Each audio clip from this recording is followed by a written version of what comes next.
bobbles the ball is free. He's into the open field, 30. An assailant clubbed Nancy Kerrigan on the leg as she left the ice after practice at the U.S. Olympic. Kick on the way. And Denver's going to the AFC Championship game. The attack plunged Kerrigan's Olympic dreams into doubt and focused suspicion on rival skater Tanya Harding. How are you feeling right now? It's been a long week. The white guy, tall, leather jacket. Within days, Harding's estranged husband, Jeff Gillooly, was arrested. After weeks in the media spotlight, Kerrigan and Harding faced off at the Olympics.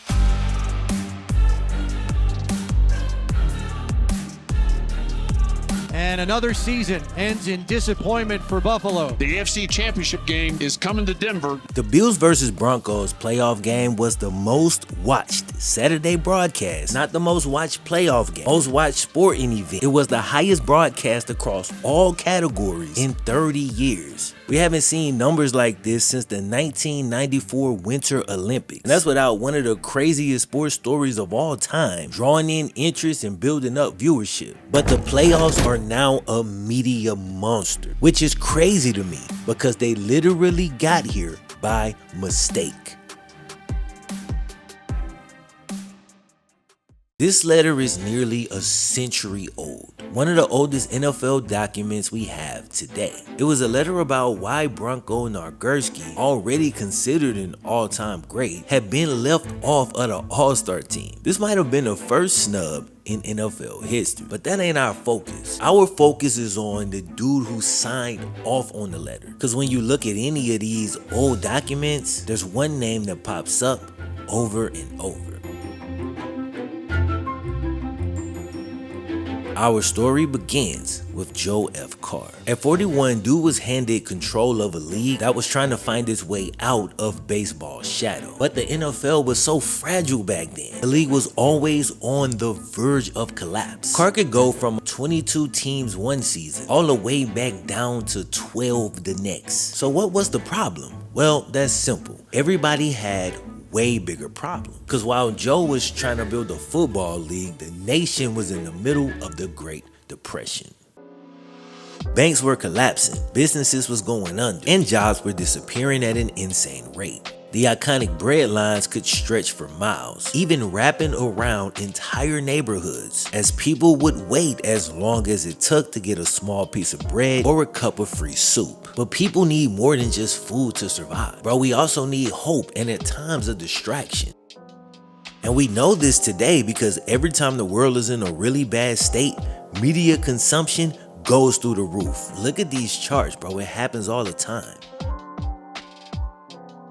Now, of course, Joe Carr didn't have access to these charts, but he was able to measure with a similar metric because the lines outside the baseball stadium were nearly as long as the bread lines were. Meanwhile, pro football is just an afterthought. It was played on muddy fields and half-empty stadiums, and the league's 13th season seemed no different than all the rest. Joe would run into a multitude of problems, but in 1932, luck smiled on Carr as a thrown-together solution to his biggest problem yet would fix more than it was ever intended to fix and accidentally paved the way for what we call the playoffs, baby. Professor Utonium accidentally added an extra ingredient to the concoction, Chemical X.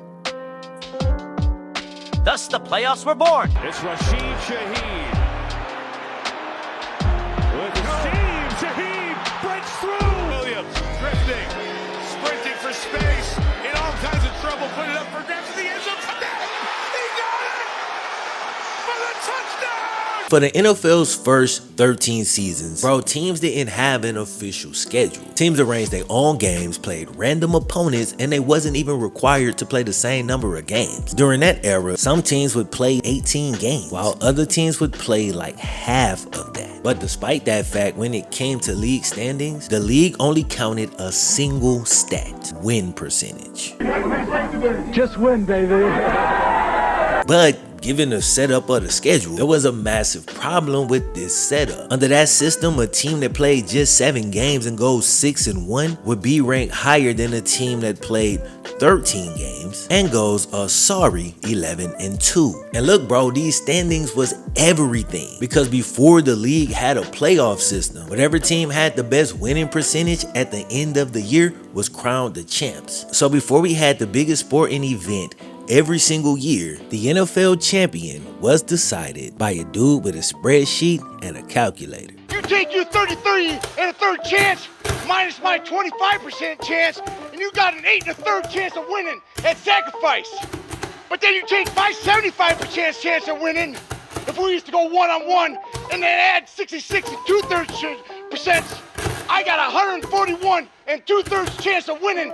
And bro, I checked and there was no minimum requirement. So while it never quite got this bad, theoretically, a team could go 1-0 and be crowned the champs over a team that went 20-1. Dog, that's nuts. So while this might already sound like a horrible system, that's not even the half of how crazy this gets. Bro, we literally just getting started.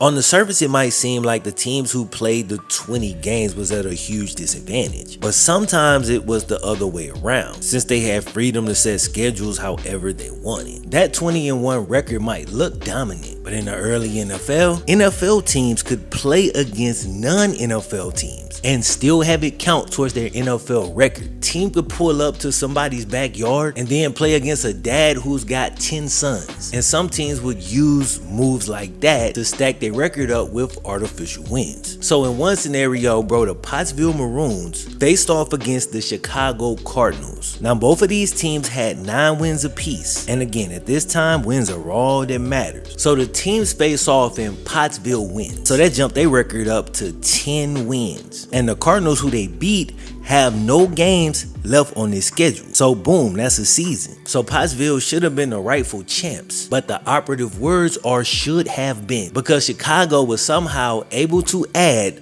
2 late games to their schedule. And not only that, but to make matters worse, both of the teams that they added late were non-NFL teams, and they smacked both of them, taking their wins from 9 to 11. Today's video was sponsored by DraftKings. Bro, so far the playoffs have really given us some of the most enjoyable football of the entire season. And with DraftKings, you can get in on the action. New customers who bet just $5 can win $300 in bonus bets and that's if your bet wins. Now, as always, remember, bro, bet responsibly. I know it's the playoffs, but don't put yourself in a position where if you lose, it's season over. So you can have some fun, but be responsible about it. New customers can download the DraftKings app and use code FlemLo to turn $5 into $300 if their bet wins, and remember that $300 is paid out in bonus bets. Shout out to DraftKings once again for sponsoring the video. The crown is yours. It's time to jump back in.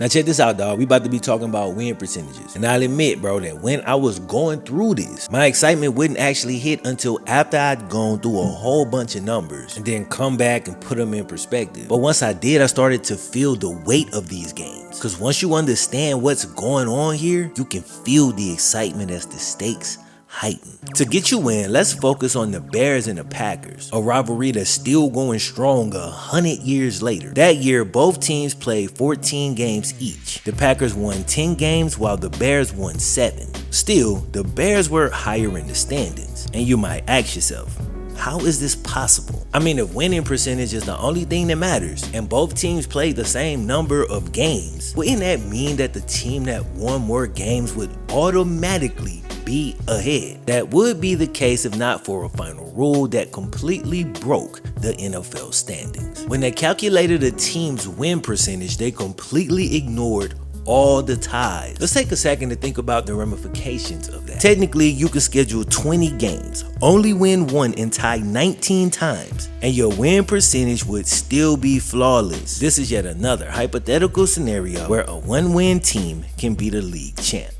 Now to be fair, there was kind of a built-in protection, which was just the fact that the team owners wanted to make money. So if you want to sell tickets, chances are you're gonna schedule more than one game. But I'm just taking the rule to its logical extreme so we can test whether or not it's actually sound. That's how you can easily test if something works or not, and you can avoid situations like this one right here. So in this case, the Bears only had one loss, but they had 6 ties that were completely ignored in the standings. So they had a higher win percentage than the 10-win Packers, and that's how it went. But real quick, bro, let's back up just a couple of games so you can see how bad this actually was. With just 2 weeks left to go in the season, by today's standards, the standings would look like this. Green Bay would be in first, and the Bears would be all the way down at a distant third. In today's league, if there was only 2 games left, there's no path for the Bears to go from third to first. The Packers' lead would be so massive, they could literally forfeit the last 2 games and still be locked into a first place spot. That's how it would look by today's rules. But when you base this on win percentage and ignore the ties, it looks like this. Now the order is still exactly the same, but if you look deeper, the race is entirely different. Now the Packers didn't have a 6-game lead. They only had a 0.109% lead. Now looking at this, bro, my brain couldn't just put this in perspective. I needed to compare it to the modern NFL. So I just used the 1932 win percentages and calculated what those would equate to through 15 games of a modern 17-game NFL season. So at that point, the Packers would be the equivalent of a 13-1 team, while the Bears win percentage would make them the equivalent of a 12-3 team. So with 2 games left, the Packers only have a 1.5 game lead over the Bears. And when we look at their remaining schedule, guess who's about to head to Chicago? But that was just one of the 2 games. Their other game was just as interesting, and believe it or not, it was even more important, because while they had a 2-game lead against the 3rd place Bears, they only had a 1-game lead against the 2nd place Spartans. So while we building up to the league's first official playoff game, unofficially, they had already started. But then you take my 75% chance of winning if we used to go one-on-one and then add 66 and 2/3%. I got 141 and 2/3 chance of winning at sacrifice. So a loss would actually drop the Packers and raise up the Spartans above them. And this was the Spartans' final game. So their win percentage would be set in stone. And for the Packers, even if they lost this game and then the next week they beat the Bears, it wouldn't be enough to get their win percentage back above the Spartans. So to have a chance at the championship, the Packers had to win this game. But sure enough, the Packers lost, and the league's only 10-win team was completely eliminated from championship contention. Deflated, the Packers go into their game against the Bears knowing that no matter what happens, they can't be crowned champs. They ended up getting smacked 9-0 as the winningest team in the league slid all the way down to 3rd place. Now this is where Joe Carr comes back into the picture, and it's where he runs into a problem that he has never seen before. They can't look at the spreadsheet and crown a champion, because for the first time in NFL history, they have 2 teams that are tied for first. The Bears win over the Packers moved their record to 6-1, same as the Spartans. Ignoring the ties, the win percentages are obviously exactly the same. Now I wondered if they maybe could have settled the tie by looking at the team's head-to-head record. But you won't believe this, bro. Both of these teams faced each other twice that season. Both of their games ended in a tie. Joe Carr was sitting back like, bro, for real? At this point, his spreadsheet's completely busted, and it basically forced him to make the league better. The Bears owner, who was sitting at 3rd place a second ago, came up with the idea to change football forever. He proposed something that the league had never done: a playoff game to crown a champion. I looked down at center field and I saw it. I said, I'm going to hit the next pitch ball right past the flagpole. Well, good Lord, must have been. All this time sitting in baseball's shadow, and pro football could not figure out why. Maybe it was partly because while they had good players, they ain't have no stars. They ain't have no Babe Ruth. Due to trying to just hold a league together, Joe Carr was only looking at symptoms. And now, completely by accident, he was about to start treating the core issue. I was telling the fellas this literally last night. Today we love to crown players like, oh, he's great, confusing talent with greatness. Talent is talent, but greatness is based on achievement. At least in sports, that's what it is. The old school players needed a stage. They needed an opportunity to step into greatness. Moments, adversity, that's what greatness comes from. When the Bears owner took the idea to Joe Carr, dude signed off on it almost immediately. And while you gotta give him credit for that, it is fair to point out it was a no-brainer and a necessity. They literally had to crown a champion. Fans were already complaining about all of these ties. That season alone, there were 20 ties. Carr knew that football needed more drama. It needed higher stakes. It needed a reason for people to stand in the football lines for just a fraction of the time they spent in bread lines. And this is dope because what initially looked like just another unlucky break, now all of a sudden with a little innovation felt like the opportunity of a lifetime.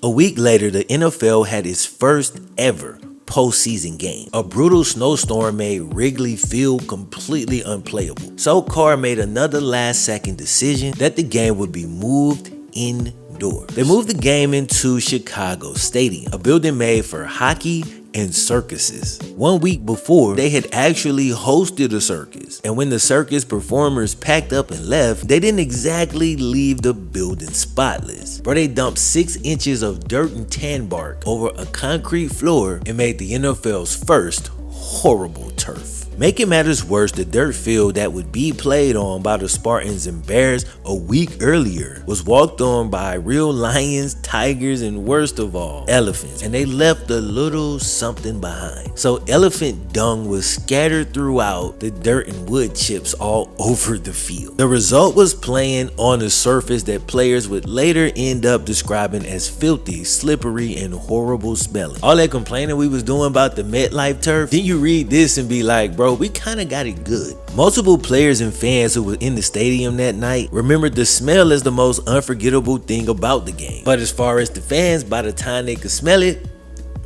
they was already there. I'm leaving here with something. You know what I mean? I'm from around the way. I'm leaving with something. More than 11,000 people packed the building during the depths of the Great Depression, when money was tight and winter was brutal. They still filled Chicago Stadium to watch pro football's first ever playoff game, an amazing moment in the league's history. Like I said though, Chicago Stadium was built for hockey and circuses. They didn't have room for a regulation field. To even make the game possible, both of the teams had to agree to a couple of one-time rules. Instead of the standard 100-yard field, the playing surface was only 80 yards long. That is including both of the end zones. So what you're looking at is 60 yards of actual field. There was only one goalpost and there wasn't enough room to place it at the back of the end zone. So they ended up placing it directly on the goal line. Yeah, that's where that came from. Both teams attacked that same end zone all night. So if you got a turnover like a pick or a fumble recovery, once the play was dead, they would flip the field. And because the field was only 60 yards long, every time a team would cross over midfield, they agreed to move back 20 yards. Because of the tight space, they agreed to ban field goals completely. No field goals, touchdowns only. They really had to adjust it a lot, and dudes were just making up rules on the fly. And a couple of them we still use today. Before this, bro, the ball would end up getting spotted exactly where it became a dead ball. So if a dude took the ball and ran out of bounds, they would literally spot it right there. But now, because there's a solid wall there, they decided to move the ball 10 yards in. This was essentially the invention of hash marks, a key part of the game that's been used ever since. One of the funniest things about this game is that the Spartan star quarterback named Dutch Clark wasn't even allowed to play in the game. Not because of the league, not because of the team. The dude literally could not get off work. And again, remember, this is the Great Depression, so if your boss tell you you can't get off work, it ain't like you can just find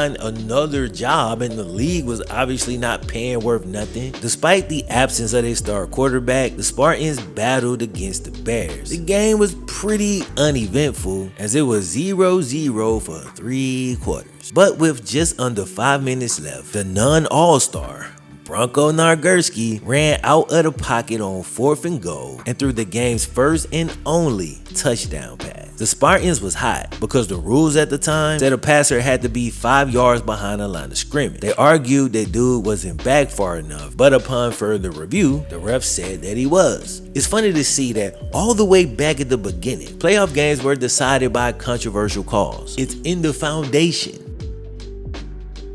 The Bears ended up winning 9-0, and the Chicago Bears were crowned the champs. But the real life impact of this game went way beyond the scoreboard. The indoor playoff drew massive press coverage, fans loved the drama, and the owner saw the future. Joe Carr knew he had stumbled into the next big thing.